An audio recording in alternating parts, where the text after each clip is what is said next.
from the government on this? Does more need to be done in terms of how people learn to drive? Maybe that needs a massive overhaul. It does seem to be disturbing that these figures are going up so much, particularly those deaths amongst pedestrians as well. A lot of concern about this, talking to a lot of people involved with it throughout the morning here on Sunrise. But do send us your views today at Sky Stephen or at Sky Charlotte on Twitter, or you can email us news@sky.com.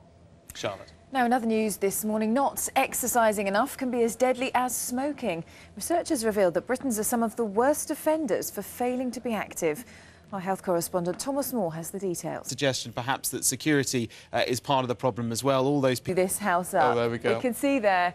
There it is in all its glory. Not only is it completely overgrown, but it looks like it's pretty much falling down, actually. It's in South Wales. House prices there are average £62,000. It's going to be going under auction on August the 2nd. So if you would like to take on a fair bit of a house project, it has to be said, then maybe that's the house for you.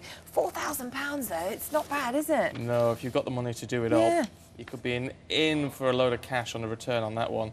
Finally, a great story in The Sun you've spotted. Yeah, well, this will take you by surprise if you saw this coming through your garden. It's a herd of cows, and residents in the cul-de-sac were stunned to see these cows trampling through their back gardens. One quote here says it was surreal. They came up the alley, spent 5 minutes on the road, and then went back again. Then there were 30 of them trampling through these gardens. They'd escaped from a field in Harrogate in North Yorkshire, but not what you see every day. I think you would be a little bit surprised, wouldn't you? Mind you, good for the gardens, if you know what I mean. Good for the gardens. Charlotte, thank you. More papers coming up for you this morning, 6:40 with celebrity fitness coach Kevin Adams and the broadcaster Gail Porter.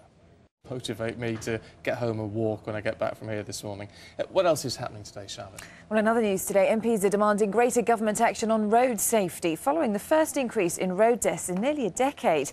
They say it's shocking that road accidents are the main cause of death among 16 to 24-year-olds. Fraser Maud reports. Decision by the Olympics Committee. What's behind this? Well, the official line... They can change their plan and put the act back in, but anyway, we shall see. Mark, thank you. The heir to the Tetra Pak fortune, Hans Rousing, is expected to appear in court this morning in connection with his wife's death. They're joining in the celebrations, but Nelson Mandela himself wasn't there, as you can see. But no, he did. Held in his honour. I remember from last year having a very private family celebration, because at 94 he's obviously very frail. You don't want all that fuss either, do you, really, at 94 probably? No, but with his family gathered round him, there are loads of them. He's got a lot of children, loads and loads of grandchildren, great-grandchildren. So a quiet family party for Nelson Mandela is still a big event. Yeah, I'm sure he'll be enjoying it today.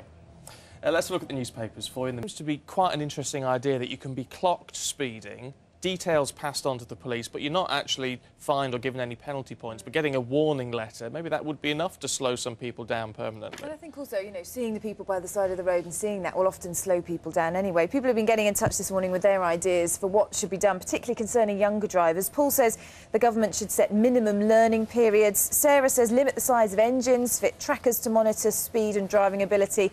And Gail says it's poor policing, though. She says, how many bad drivers do you see every day, and how many times do you see the police pull someone over? So sometimes I think it's, you know, not necessarily people are driving and breaking the law, but their driving might be, you know, dangerous or erratic or something that could cause an accident.